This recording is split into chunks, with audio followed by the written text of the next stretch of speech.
Auckland. Thank you. I call Ron Mark. Thank you, Mr. Speaker. I'll start off my contribution from New Zealand First on this bill by reading something to you that I think is very poignant at this point in time, for it sends a clear message. And I'll replace the words, I'll insert the words, "this party." This party seeks a safe and prosperous and successful New Zealand that creates opportunities for all New Zealanders to reach their personal goals and dreams. That's a political party in New Zealand. And it espouses that people, New Zealanders, should be assisted in reaching their personal goals and dreams. We believe we achieve this by building a society based on the following values: loyalty to our country, its democratic principles and sovereign head of state. We'll put that off to one side because they tried to change the flag. National and personal security, equal citizenship and equal opportunity, individual freedom and choice, personal responsibility, competitiveness, enterprise and reward for achievement, limited government, strong families, caring communities, sustainable development. Well, let's go through those. These are the principles that the National Party stands for. I see some shocked looks over there because most of them actually have never read this. So obviously this is new information, people like David Bennett. Okay, so let's go through that. Equal citizenship and equal... Does this bill, Mr. Speaker, promote equal citizenship and equal opportunity? No, it doesn't.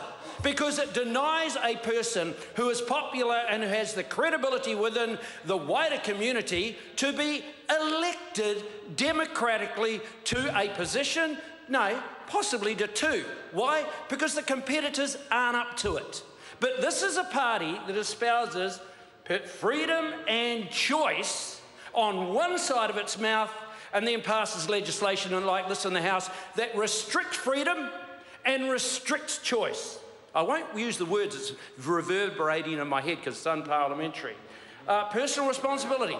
How great a personal responsibility than a person who these people seem to be very envious of, Mr. Flaughty, then he puts himself up for election and not one board but two, and gets elected, not appointed, like the government does with its DHBs and many other appointments. And let's talk about that. If the big issue to the National Party and to Alfred Nairo's work ethic, and he hasn't got it, and the National Party doesn't believe that people have the work ethic to take on two jobs, then pray tell me why the government continues to appoint Wira Gardner to government board after government board after government board, all serving simultaneously at the same land, at the same decade, at the same year, at the same time. I mean, Wira Gardner has had so many appointments that have all been simultaneous by this government, it makes a mockery of the speeches we've just had to sit here and listen to. New Zealand First is not just as opposed to this bill. Ironically, we're opposed to the National Party betraying its members by walking away from its fundamental values and principles. Here's a laugh, competitive enterprise and reward for achievement. So what the national government is saying today by supporting this stupid bill, and here's another point, we just had an admission tonight that it was a Labor bill. A Labor bill. It's like the TPPA revisited.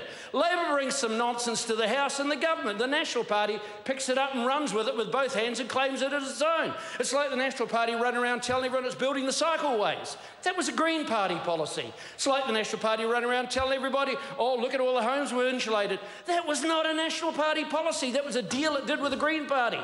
So again, point of order, Mr. Speaker. Point of order, Ron Mark.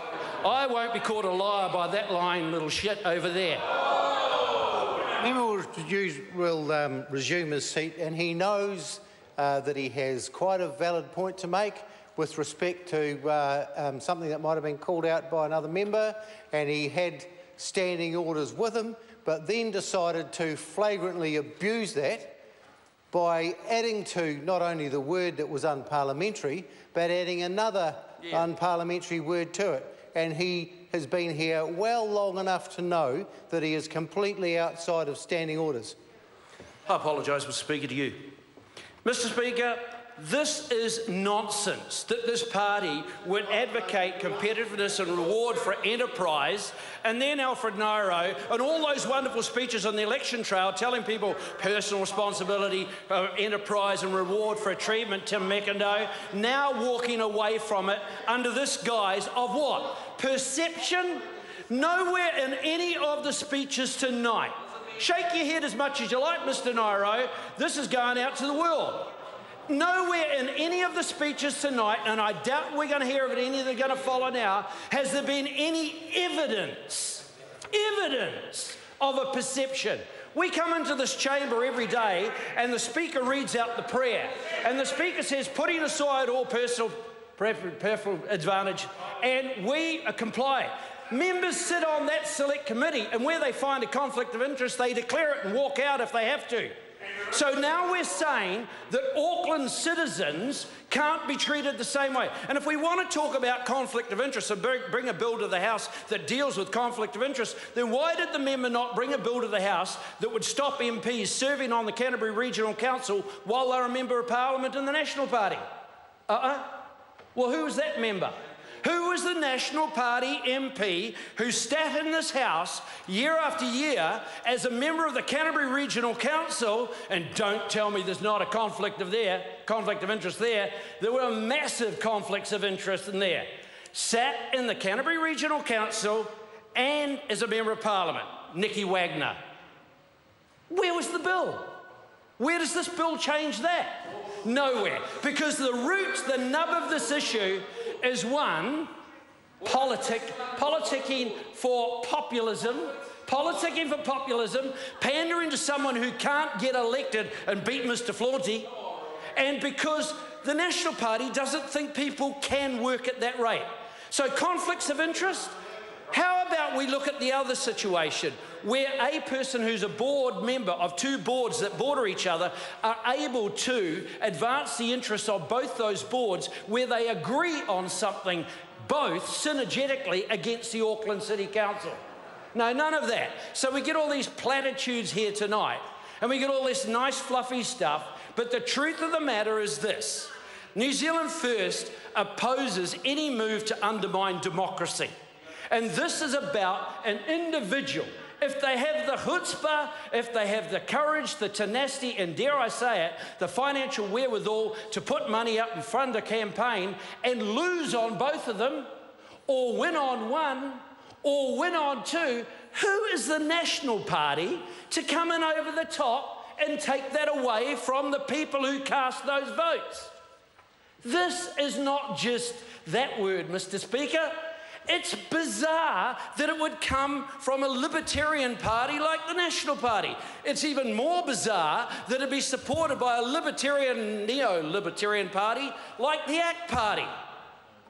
Mr. Speaker, it's nice to get carried away with the moment and to make all wonderful speeches congratulating each other and patting each other on the back. And no amount of scaremongering about perceptions without evidence, no amount of imagining like Jamie Lee Ross did before. Oh, I imagine a situation, I imagine a circumstance, is any substitute for raw evidence. There was no evidence. Not one instance, not one moment in time that any submitter could point to in the Select Committee or that the members themselves in this debate tonight can point to that says there is proof of a conflict of interest. This is a sham, and New Zealand First stands proudly in opposing this bill.